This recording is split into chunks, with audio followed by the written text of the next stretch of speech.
पिछले साल की तरह इस साल भी हमारे बीच एक बार फिर से श्री प्रताप सोमवंशी जी हैं।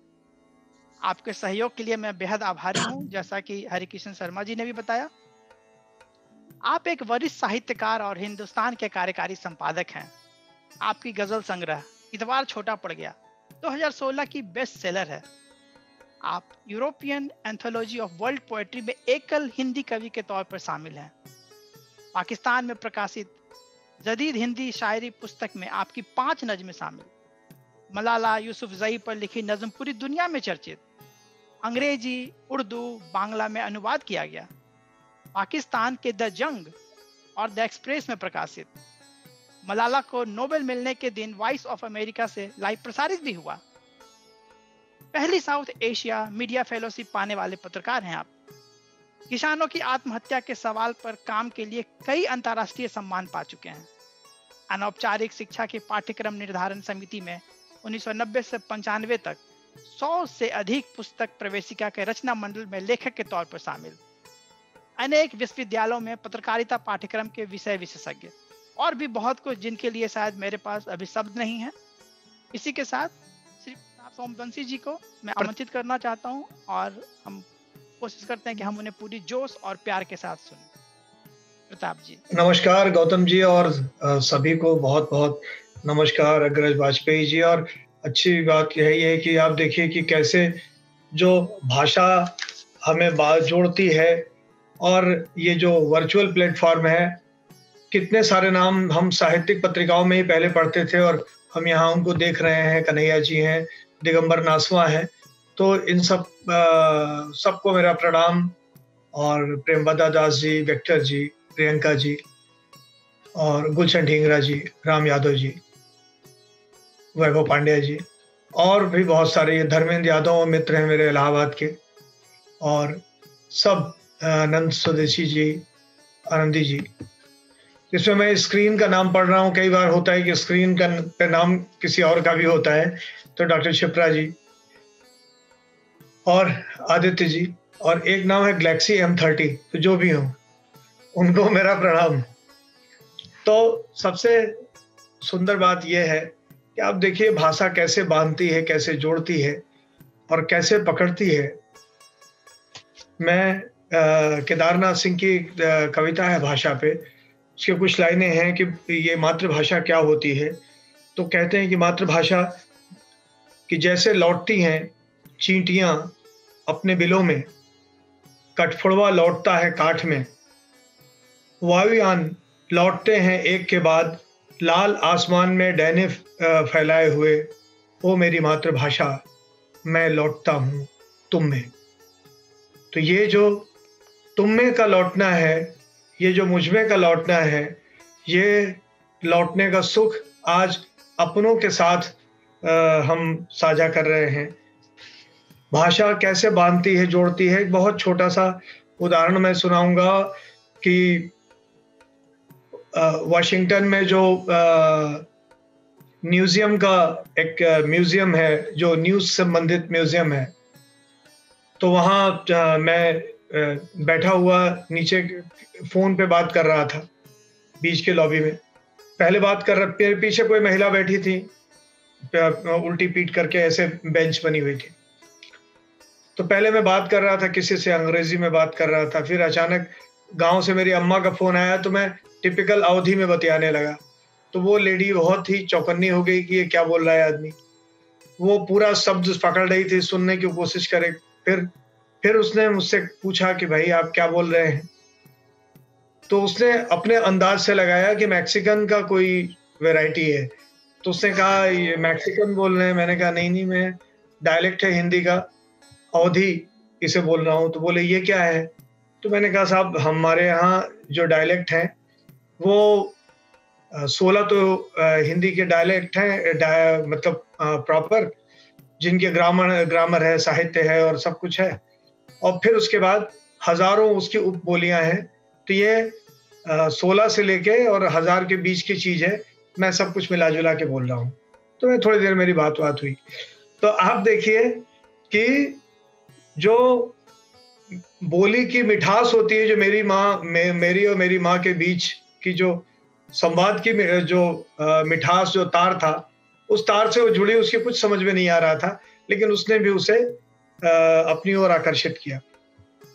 तो स्वाभाविक तौर पे कि हमारी मातृभाषा बोलने का, जीने का जहाँ मौका मिलता है, और हम लोग तो अपनी भाषा की खाते हैं, उसने हमें रोजी-रोटी दी है, उसने हमें काम दिया है, पहचान दी है, तो हमारा तो दायित्व तो बहुत ज़्यादा है, और हमको तो करना ही है। लेकिन आप सब जो बाहर हैं और उसके बाद अपनी जड़ों को, वाजपेयी जी का जो शेर था ना कि रिश्ते पोसने के लिए सींचने ज़रूरी हैं, तो वो भाषा के साथ भी यही रिश्ता है कि आप सब लोग जो उसे पोस रहे हैं, सींच रहे हैं, उसके लिए आप सबको भी बहुत-बहुत धन्यवाद यहाँ भारत भूमि से।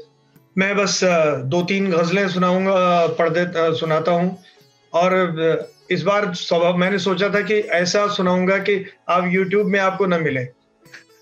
तो क्योंकि कई लोग रहता है, वो कहते हैं कुछ आप नया सुनाइए, बाकी चीज़ तो हम सुन लेंगे। यूट्यूब पे हमने सुन रखी हैं। तो मैंने ठीक है, ये चूँकि आप वर्चुअली इसे रिकॉर्ड कर रहे हैं और डालेंगे, तो मैंने कहा ठीक है, मैं कुछ ऐसे भी निकाल के और 2-3 गज़लें पढ़ता हूँ।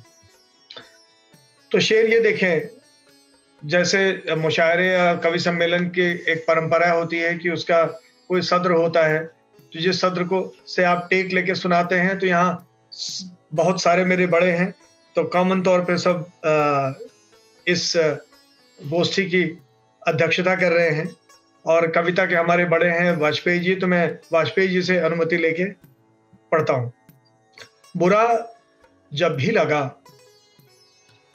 अच्छा हुआ है। बुरा जब भी लगा, अच्छा हुआ है, मेरा कुछ हौसला ही बढ़ गया है। बुरा जब भी लगा, अच्छा हुआ है, मेरा कुछ हौसला ही बढ़ गया है। और शेर देखें कि मनाने के लिए कोई नहीं है, मनाने के लिए कोई नहीं है, जिसे देखो वही रूठा हुआ है। मनाने के लिए कोई नहीं है, जिसे देखो वही रूठा हुआ है। अरे ये नींद के इतने भिखारी, अरे ये नींद के इतने भिखारी, ये सारा शहर ही जागा हुआ है। अरे ये नींद के इतने भिखारी, ये सारा शहर ही जागा हुआ है। अब बुरा लगता है तो फिर बोल दो ना, बुरा लगता है तो फिर बोल दो ना, ये पानी क्यों यहाँ ठहरा हुआ है, ये पानी क्यों यहाँ ठहरा हुआ है। और एक ये शेर देखें कि हर मुश्किल में एक ठिकाना रहता है, हर मुश्किल में एक ठिकाना रहता है, माँ की चोंच में 1-2 दाना रहता है। हर मुश्किल में एक ठिकाना रहता है, माँ की चोंच में 1-2 दाना रहता है, और रिश्तों में एहसास अभी तक बाकी है। रिश्तों में एहसास अभी तक बाकी है, 4 शिकायत गुस्सा ताना रहता है। रिश्तों में एहसास अभी तक बाकी है, 4 शिकायत गुस्सा ताना रहता है, और कड़वाहट की गांठें ढीली रखते हैं। कड़वाहट की गांठें ढीली रखते हैं, मिलना जुलना आना जाना रहता है। कड़वाहट की गांठें ढीली रखते हैं, मिलना जुलना आना जाना रहता है, और उससे मिलकर हम ताजा हो जाते हैं। उससे मिलकर हम ताजा हो जाते हैं, उसमें मौसम एक सुहाना रहता है। उससे मिलकर हम ताजा हो जाते हैं, उसमें मौसम एक सुहाना रहता है। और एक 2 शेर ये देखें कि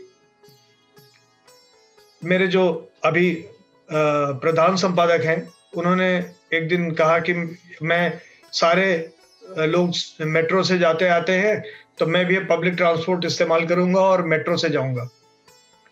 तो मेट्रो से गए और शाम को लौट के आए तो ऑफिस में, तो घुसते ही कह रहे यार लड़के बड़े बदतमीज हो गए। उसके बाद उन्होंने कुछ कहा नहीं, मैंने उनसे कुछ पूछा भी नहीं, लेकिन मैंने अंदाजा लगा लिया होगा किस तरह के लड़कों से इनका पाला पड़ा होगा। तो रात में फिर एक जो मतला है इसका, इस गजल का, ये वहीं से है कि सोच रहा हूं क्यों ये बच्चे सब तहजीबें भूल गए हैं। सोच रहा हूं क्यों ये बच्चे सब तहजीबें भूल गए हैं। मोटी मोटी फीस गई है, ये महंगे स्कूल गए हैं। सोच रहा हूं क्यों ये बच्चे सब तहजीबें भूल गए हैं। मोटी मोटी फीस गई है, ये महंगे स्कूल गए हैं। और क्यों भूल गए हैं उसका शेर देखें कि थोड़ी सी दौलत पाकर ये अकड़े अकड़े लोग हैं जो, थोड़ी सी दौलत पाकर ये अकड़े अकड़े लोग हैं जो कच्ची लकड़ी के दरवाजे एक बारिश में फूल गए हैं। थोड़ी सी दौलत पाकर ये अकड़े अकड़े लोग हैं जो कच्ची लकड़ी के दरवाजे एक बारिश में फूल गए हैं। सोच रहा हूं क्यों ये बच्चे सब तहजीबें भूल गए हैं। मोटी मोटी फीस गई है, ये महंगे स्कूल गए हैं। और आखिर में 3-4 शेर ये देखें कि मैं उत्तर प्रदेश के प्रतापगढ़ जिले से आता हूं, तो जिले में रियासतें बहुत ज्यादा हैं। तो बचपन में हम अपने गांव में देखते थे कि मतलब जिससे मिलिए सब कोई राजा साहब या कोई तालुकेदार साहब, सब वही लोग रहते थे। बाद में देखे तो पता लगा कोई तांगा चला रहा है, कोई जैसे वो साइकिल बना रहा है, पंचर बना रहा है। तो ये गजल थी। तो रियासत जब भी ढहती है नवासे दुख उठाते हैं। रियासत जब भी ढहती है नवासे दुख उठाते हैं। कहीं तांगा चलाते हैं, कहीं पंचर बनाते हैं। रियासत जब भी ढहती है नवासे दुख उठाते हैं। कहीं तांगा चलाते हैं, कहीं पंचर बनाते हैं। जमूरा सर खुजाता है, मदारी हाथ मलता है। जमूरा सर खुजाता है, मदारी हाथ मलता है। तमाशा देखकर बदमाश बच्चे भाग जाते हैं। जमूरा सर खुजाता है, मदारी हाथ मलता है। तमाशा देखकर बदमाश बच्चे भाग जाते हैं। और शेर ये देखें कि किसी के साथ रहना और उससे बच के रह लेना। किसी के साथ रहना और उससे बच के रह लेना। बताओ किस तरह से लोग ये रिश्ता निभाते हैं। किसी के साथ रहना और उससे बच के रह लेना। बताओ किस तरह से लोग ये रिश्ता निभाते हैं। और रियासत जब भी ढहती है नवासे दुख उठाते हैं। कहीं तांगा चलाते हैं, कहीं पंचर बनाते हैं। तो बहुत बहुत धन्यवाद, बहुत बहुत आभार। और सभी को एक फिर से बधाई विश्व हिंदी दिवस की, और मेरा प्रणाम स्वीकार करें।